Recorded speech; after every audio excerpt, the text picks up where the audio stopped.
You know, the thing about the budget is, it's all gonna come very hot and heavy. You're gonna start hearing more in the news about it, I'd say the next couple, next 2 months. Please pay attention. If you see something that is going to affect you, please let us know. You know, sometimes these budget talks, go for months and months, and you have more time to watch what's going on. This time it's gonna happen very, very quickly. And there's stuff out there that's coming very fast that we don't really even know about. For instance, one of the things you're talking about, I don't know if it's gonna fly or not, was, when you're at home and you can pick what electric company you use. Instead of CLP, you guys have a choice to use one of these, or direct energies or whatever. Well, I guess the plan right now is that the state of Connecticut is gonna pick one for you if you haven't done it. And we're gonna get like an $80 million finder's fee for that. But then afterwards, you can pick what you want. Well, it's that standard rate that actually got structured in. I think we were dealing with this in the Energy and Environment Committee. They're going to bundle the standard rate payments and sell them. The state of Connecticut is going to grab your rate structure, if you're a standard rate payer, and sell them for what number? I think it's $89 million. Yeah. And so there's no, and once the standard rate kind of operates as sort of as a keel on the marketplace for you to say, all right, if it's whatever the number is, 13 cents a kilowatt, everything kind of comes in a couple of cents under, a couple of cents over. When the standard rate goes away, that keel gets removed, and you're going to get spans that can go all over the place. And people, if you're not paying attention, are going to get thrown into all kinds of different rates. Now you say, okay, 13 cents, 18 cents. Well, it's a couple $100. A couple $100 here, it could be a couple $1,000 if you're a business.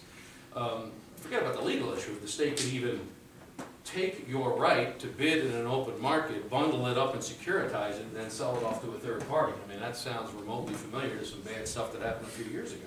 We're going to securitize somebody else's contract rights and sell it. And it's a one-time shot. It's a one-time shot. Again, we're patching holes with gimmicks that like Dan just mentioned. We're going to redefine the spending cap to say we're under the, rather than meet the spending cap, we're going to just move the bar.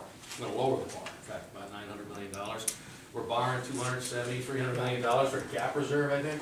If it's cool, we can open up for questions for the budget part. You guys want to chat about the budget? You guys, you want to open up questions right now and talk about the budget instead of us, or any other issues? And we will get to the task force stuff too, because I know that's burning on people's minds. But are there any other concepts or with respect to budget you want to bring up? Just one more. Fast tracking seems very similar to executive orders at the federal level. And I can understand the use of that sparingly, but is that something you're expecting to see more frequently? Like e-serving, you mean, like fast tracking? Oh, okay. Governor's trying to use that on gun control. Well, we'll definitely get to that, because we're going to probably talk from soup to nuts on the task force. Yeah, that e-cert process, that fast track process is what was used last year and the year before to push through the budget. And forget about if you agree on the numbers, but unfortunately what's happened, it's politics. It is what it is. Right now it's one party rule in the state of Connecticut, and what has happened in the last couple of years is that along with the budget, which got pushed through because it could, a lot of the social issues programs got attached to it and got pushed through.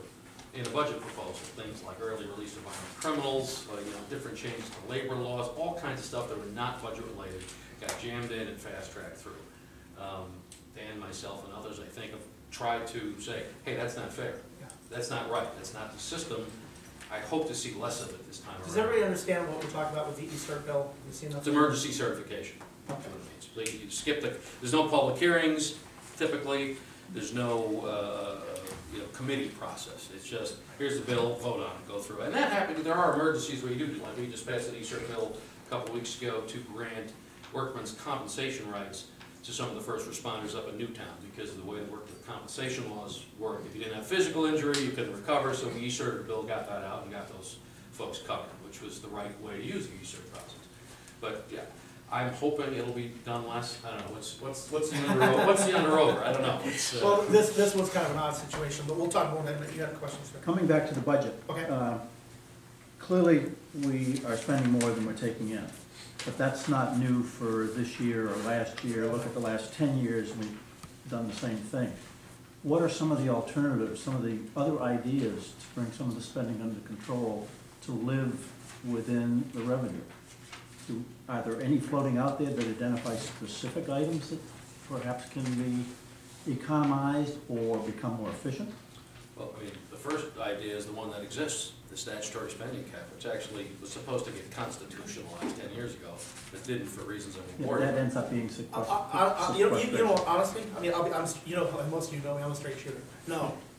And for a couple of reasons. I mean, number one, majority of us have been focused on everything but the budget right now.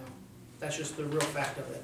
Number two, we're backed in the corner because of the situation with our labor force and the fact that we gave the long-term contracts. We put ourselves in a position where we can't really do much with, you know, reshuffling government and laying off people at this point because we basically have a 4-year no layoff contracts, and it's a big issue. We've done things like, you know, the what do they call it? Earned income credit, you know, where, you know, maybe if you live in New Haven, you don't pay taxes, but you get money back. I mean, that's been an issue. Like we're really kind of, we're hemorrhaging the money. But unless we go back and look at some of these spots to where we can start reducing, like I'd say even the corporate welfare, you know, some of the money we give out here, they're picking winners and losers. Unfortunately, these are things that nobody wants to touch. But look at the money we spend, you know, trying to encourage alternative energy. It's a good thing. But right now, you know, now we've broken the bank, so I don't know what we're gonna do with some of that at this point. The simplest answer to your question is it happens at the ballot box. First and primarily. And that's not trying to be political or mean or anything else, but it does, because some people have a different view of how to deal with the money. And I'm not saying one's better than another, it's just, it's... Here's the good news. The good news is, I think we have a really bipartisan Speaker of the House right now. I've been very vocal, very public that there are a lot of things about him. He may vote against me or him on every issue, but he's somebody who respects the process enough that really does want to be bipartisan as much as possible. We have a common adversary right now, and that's the governor's budget. So I think as this thing kind of unfolds and we actually get very focused on it, there's going to be a very bipartisan effort to look at the spending. And I think everybody knows that. I mean, I've heard people try to talk about, you know, raising taxes again and this and that. You know, the governor himself, I know, doesn't want that coming into 2014. He said everything that he wouldn't do that. But again, we're going to have to make some really, really difficult decisions about where we spend our money. For instance, giving the $1.5 billion to UConn right now is a bad idea. Bad idea. We have to kind of own up now and find all these spots in the budget. Now, we have people who are starting that process now. But frankly, our eye has been on the, you know, the gorilla in the room, which we'll speak about in a minute, which is the Newtown issue. There's no question about it. And your question about specific concepts, you know, the good news, or the somewhat good news, is that, you know, the last couple of years when these big bloated spend more than you make budgets have come out, there have been alternative proposals, budget proposals that have been vetted by OFA that are balanced and have been proposed. So there are specific ideas in there. You know, at the end of the day, you can trim a program here, trim a program there. You got to reduce the size of the government workforce. That's it. It's that simple. You got 50-some-odd thousand state workers. They just received a $240 million raise after the 4-year no layoff contract. These are good people. Don't get me wrong. They're all good people working hard. Most of them are working hard. They really are. But if some section of that workforce gets moved to the private sector and still delivers those services through a private vehicle as opposed to a public vehicle, the state saves a ton of money. And the private vehicle being our nonprofits. You know, we have nonprofits who do amazing things in our communities who are operating on a fraction of the budget that the state uses and are delivering exemplary service. So I think, you know, as we look towards those avenues, I mean, that's where we can get more bang for our buck and how we spend our dollars. Stay tuned. Any more budget questions? Is that all you want to talk about? Is that it? Everybody wants to talk about Newtown, right? Well, I got in late, so you may have covered this, and I apologize, but in terms of the budget, what would be the number 1 and 2 priorities of each of you for the next year or so? In terms of the budget, just a general priority? Yeah, Spend less. You all Spend have less various. and spend less. No, but more specific than that. I mean, do you have any particular programs you're looking at, or any particular private process or something? I mean, You go in and think Sure. about budgets. What's number 1? Yeah, and here's number you know 2? where we have the most effect on the budget, like John and I standing here in this room, where we have the most effect on the budget is when we start seeing bills come across our calendar that have fiscal notes. That's the #1 place where we affect the budget the most, because, 10 you know, million here, 5 million there. right, that's 5 what million happens. here. For instance, I have been a big supporter of a program that creates natural gas vehicle infrastructure, or even propane vehicle infrastructure. I think it's a good thing. It's a good thing for Connecticut. For about $15 million, we can outfit some municipal fleets, and with that, we can actually get an energy savings. But right now, I don't have $15 million that I can, invest in that of your money. And those are the places where people like us, I think, we look at this and say, okay, we need to be trimming the fat. When we're on different committees, for instance, I'm on energy, which, again, the natural gas thing is important to me. That's where we look at some of these things and we go, okay, well, can we really afford to invest this much in a particular program right now? When we know it's really great and we'd love to do it, but there's any kind of savings we may see are many years off in the future. And right now is maybe not the time to invest those things. Having that kind of courage is the way we affect the budget. Now you'll see, we'll get together as a caucus and we'll come up with something. And hopefully the Democrats and us will be working together to come up with a better budget than what the governor has proposed at this point. So that's where I stand. And to your question, to be, rather than specific programs, I think the more important thing is to actually take a different approach.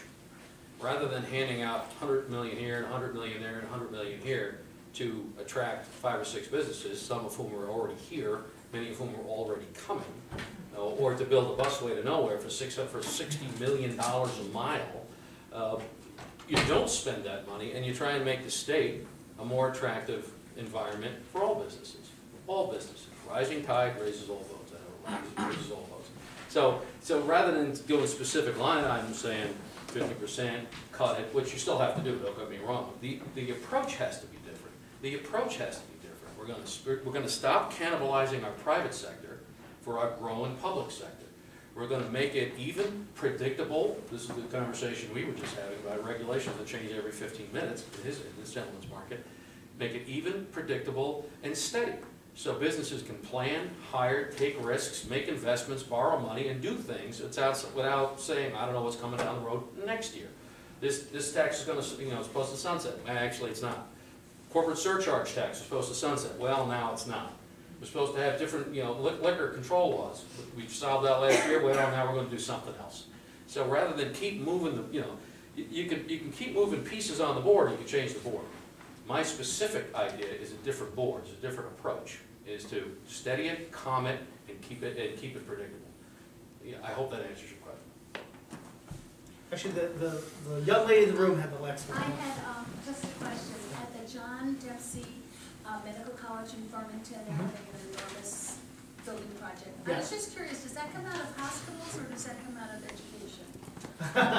Depends how you look at it. I mean, technically, I think the majority of it came out of borrowing. We bonded a lot of that money. Oh, neither. Somewhere about, the neighborhood of 3, but it all comes out, hey, listen, it all comes out. What comes out of your pocket? It all comes out of something, because that was at Jackson's Labs in